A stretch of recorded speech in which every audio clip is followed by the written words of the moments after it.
Hallo, mein Name ist Nicole Weki und ich bearbeite das Teilprojekt U04. In U04 bearbeiten wir Mikro- und Makroproben, das heißt, wir erheben daran Deskriptoren und färben das auch für nachfolgende Projekte oder nachfolgende Untersuchungen entsprechend mechanisch ein.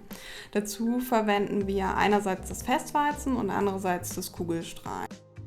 Also um im Wording des SFB zu bleiben, wir färben mechanisch ein. Das heißt, durch Kugelstrahlen oder Festweizen bringen wir eben definiert plastische Deformationen ein und die werten wir dann aus. Natürlich haben wir auch die schönen kleinen Kugeln, die ich von Teilprojekt U01 dann bekomme.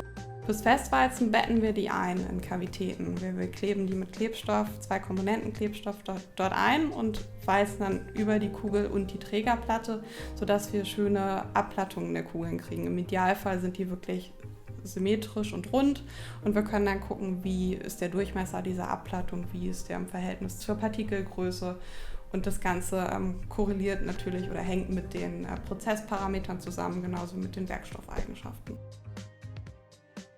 Beim Kugelstrahlen ist es so, dass wir eine einzelne Kugel in eine Zuführeinrichtung geben und diese Kugel dann mithilfe einer Welle in den Druckluftstrom befördern, wo sie dann aus der Düse austritt und auf dem Strahlgut quasi auftrifft. Das Besondere ist für mich, dass wir konventionelle Prozesse ganz einfach umfunktioniert haben. Wir haben diese Prozesse genommen, sie in Anführungszeichen auf links gedreht und nähern uns damit dieser neuen Fragestellung des SFBs. Was ich tatsächlich am besten fand, war, als der Einzelbeschuss das erste Mal funktioniert hat. Das war ein langer Weg bis dahin, bis es jetzt das geworden ist, was es ist. Das hat gedauert und dann war halt natürlich nicht klar bis zum Moment des Ausprobierens, ob es auch funktioniert. Als wir dann den Peak auf der Kraftmessung gesehen haben, das war schon echt ein Highlight. Ganz klar Herausforderung ist für mich die Mikroprobenhandhabung.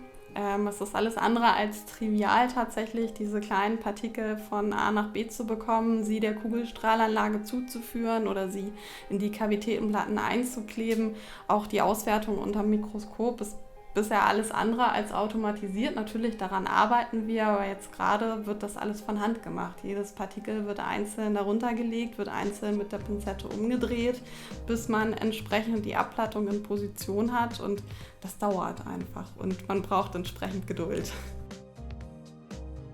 Ich habe meine Abschlussarbeit bei Janine Kemmler geschrieben und darin ging es auch schon um einen Prozess mit mechanischer Hauptwirkung, nämlich das Festweizen, was jetzt auch Teil meines Teilprojekts ist ein Stück weit und deswegen bin ich thematisch schon so ein bisschen involviert gewesen und ich hatte dann das Glück, dass Janine ganz viel Vorarbeit geleistet hat.